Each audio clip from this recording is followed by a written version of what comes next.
ಇದೀಗ ರಾಜ್ಯದ ಬಸ್ ಪ್ರಯಾಣಿಕರಿಗೆ ಮತ್ತೊಂದು ಶಾಕ್ ಎದುರಾಗ್ತಕ್ಕಂಥ ಎಲ್ಲಾ ಲಕ್ಷಣಗಳು ಕಾಣಿಸ್ತಾ ಇದ್ದಾವೆ. ಪ್ರಯಾಣಿಕರಿಗೆ ಸಾರಿಗೆ ಶಾಕ್ ನೀಡೋದಕ್ಕೆ ಸರ್ಕಾರ ಸಜ್ಜುಗೊಂಡಿದೆ. ಶೇಕಡ 44ರಷ್ಟು ದರ ಏರಿಕೆಗೆ ಬಿಎಂಟಿಸಿ ಪ್ಲಾನ್ ಅನ್ನ ಮಾಡ್ಕೊಂಡಿದೆ.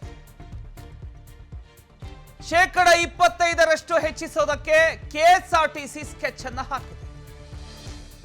ಸಾರಿಗೆ ಸಂಸ್ಥೆಗಳಿಗೆ ಸಿಗುತ್ತಾ ಹಾಗಾದ್ರೆ ಸಿಎಂ ಕಡೆಯಿಂದ ಗ್ರೀನ್ ಸಿಗ್ನಲ್? ಅದನ್ನ ಕಾದ್ ನೋಡಬೇಕಾಗಿದೆ.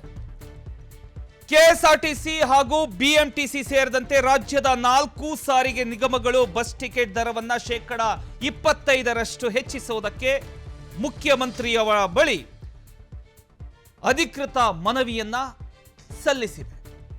ಈಗ ಮುಖ್ಯಮಂತ್ರಿಗಳು ಇದಕ್ಕೆ ಗ್ರೀನ್ ಸಿಗ್ನಲ್ ಕೊಡ್ತಾರಾ? ಡೀಸೆಲ್ ಬೆಲೆ ಹೆಚ್ಚಳ ಹಿನ್ನೆಲೆಯಲ್ಲಿ ದರ ಏರಿಕೆಯ ಒಂದು ಪ್ಲಾನ್ ಅನ್ನ ಮಾಡಿಕೊಳ್ಳಲಾಗಿದೆ.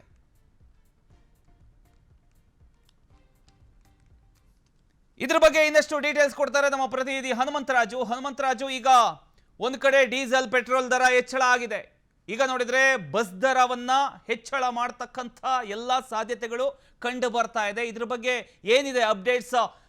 ಸಿಎಂ ಏನಾದ್ರೂ ಗ್ರೀನ್ ಸಿಗ್ನಲ್ ಕೊಡುವಂತ ಸಾಧ್ಯತೆಗಳು ಇದೆಯಾ?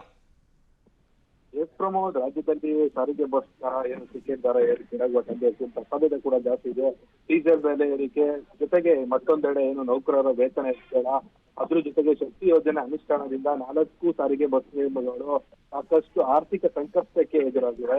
ಈ ನಿಟ್ಟಿನಲ್ಲಿ ಕೆಎಸ್ಆರ್ಟಿಸಿ, ಬಿಎಂಟಿಸಿ ಸೇರಿದಂತೆ 4 ನಿಗಮದ ಬಸ್ ದರ ಏರಿಕೆ ಪ್ರಸ್ತಾವನೆಗೆ ಈಗಾಗಲೇ ಮುಖ್ಯಮಂತ್ರಿಯವರನ್ನ ಭೇಟಿ ಮಾಡಿ ಬಸ್ ದರ ಏರಿಕೆಗೆ ಪ್ರಸ್ತಾವನೆಯನ್ನು ಸಲ್ಲಿಸಲಾಗಿದೆ.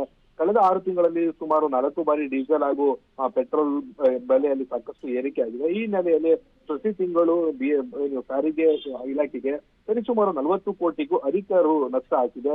ಈ ಹಿನ್ನೆಲೆಯಲ್ಲಿ ಎಲ್ಲ 4 ನಿಗಮದ ಏನು ನೌಕರರಿಗೆ ಜೊತೆಗೆ ಏನು ಅವರಿಗೆ ಜುಲೈ ತಿಂಗಳಿಂದ ಶೇಕಡ 12.5ರಷ್ಟು ವೇತನ ಕೂಡ ಹೆಚ್ಚಳ ಮಾಡಬೇಕಾಗಿರೋ ಹಿನ್ನೆಲೆಯಲ್ಲಿ ಅಧಿಕವಾಗಿ ಏನು ಸಾರಿಗೆ ಇಲಾಖೆಗೆ ಏನು ಹೊರೆ ಬೀಳುತ್ತದೆ. ಜೊತೆಗೆ ಶಕ್ತಿ ಯೋಜನೆಯ ಬಾಕಿ ಹಣ 5,000 ರೂಪಾಯಿ ಬಿಡುಗಡೆ ಮಾಡ್ತಿದೆ.